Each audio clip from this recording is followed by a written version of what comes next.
Hey guys, it's Quana back again with another Her Real review. Hope you all are doing awesome. If you are looking for a coming of age movie or a good tearjerker for February, I think I have just the movie for you. Suncoast, starring Nico Parker, Linney, and Woody Harrelson.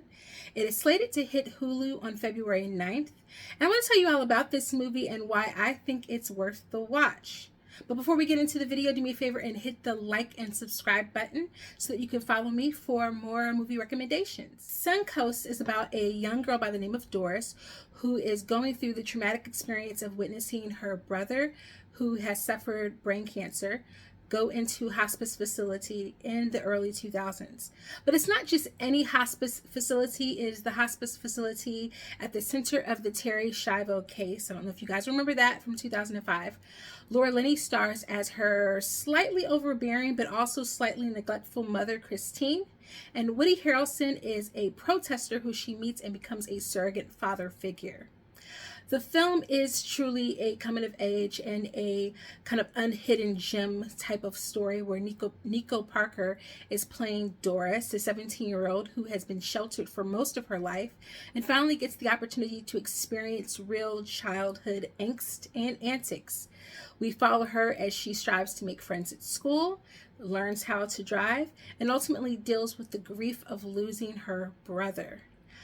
The movie follows a great tradition of coming of age stories, and I would most liken it to the movie My Girl, just in the way that it deals with the concept of grief and loss.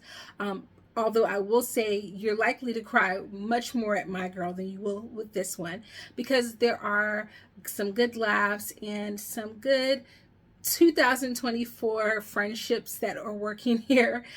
It does feel like in the film, which is directed by Laura Chen, which is semi-biographical about her own experiences with her own brother's loss and passing, and true to form, he actually was in that facility. So it's semi-biographical, but I think the reason for that is that there is no right or wrong answer. This movie doesn't seek to try to help you to determine what the correct answer is in these types of ethical situations, and it doesn't try to villainize any one character.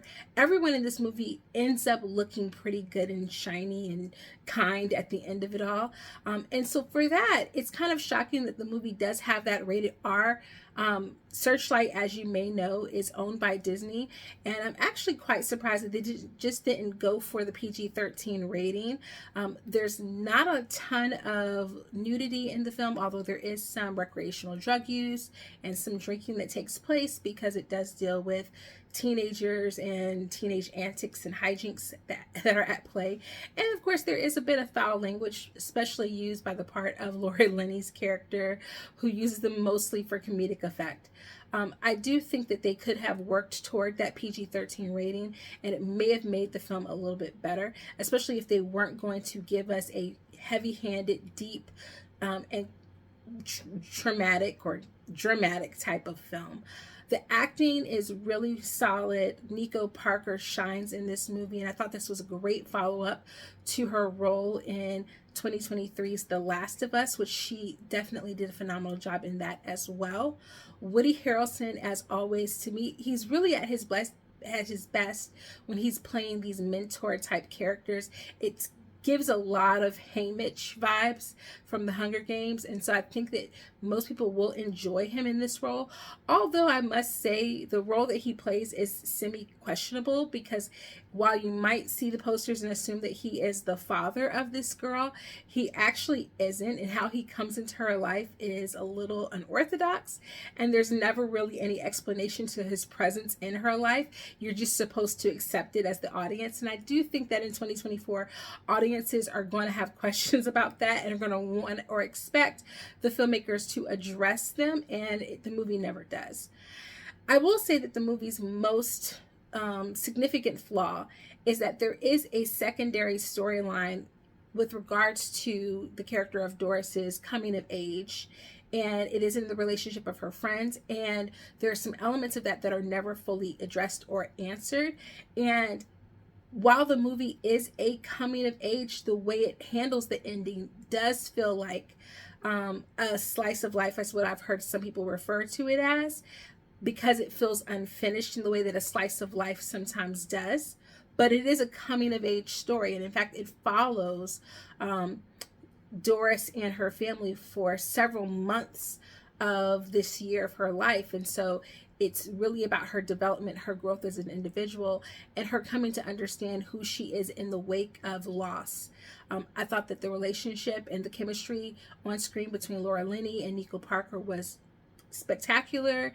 And one of the things that I really will commend the filmmaker on is that it uses a lot of small sets. They're in a home, they're in the hospice facility, they're in a schoolroom. A lot of the sets are very small, and it allows you to feel very close to the characters, and it forces the characters to have that dialogue with each other, to have these confrontations that I think are really, really important. The cast of characters in this movie are actually very entertaining and very engaging. You never feel like anybody is wasted on screen. But I will say that I wanted even more time with Woody Harrelson. I wanted even more time with Linney. And I wanted more story. The runtime is only 1 hour and 49 minutes long. And while that is really well played for a coming of age story, I think it could have benefited from an additional 15 minutes, which is kind of shocking for me to say because I'm a strong advocate for the 90-minute movie. But I just think that there were some elements to the storyline that I would have loved to see play out a bit more. But more importantly, my rating. So my rating for Suncoast is going to be an A-. I thoroughly enjoyed this movie. I teared up a bit. It hit all the major notes that I expect a coming of age movie to do.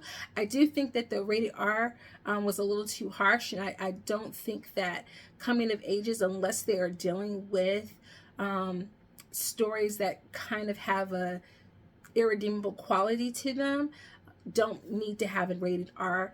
I think, if anything, this should have been a PG-13 movie, because this is the type of movie that I would love to see shown in high schools, to have these kinds of debates that they're having in the movie. It feels like it's dealing with a lot of the similar tropes of most teen movies, where you're spending a lot of time in the classroom, the characters are debating and having these deep discussions on a very teen appropriate level. And so I hate to think that teenagers might miss out on that because of the rating. But overall, I do think that Suncoast is worth the watch. It did debut at Sundance to really well reviews, and it's currently sitting at, I believe, a 65 rating on Rotten Tomatoes. I do think that that's a little low, but we'll see what happens as more people watch on Friday. But let me know, do you plan to watch Suncoast this week? It does premiere on Hulu. Give it a watch and let me know what you think down below in the comments, and I'll see you guys next time. Toodles!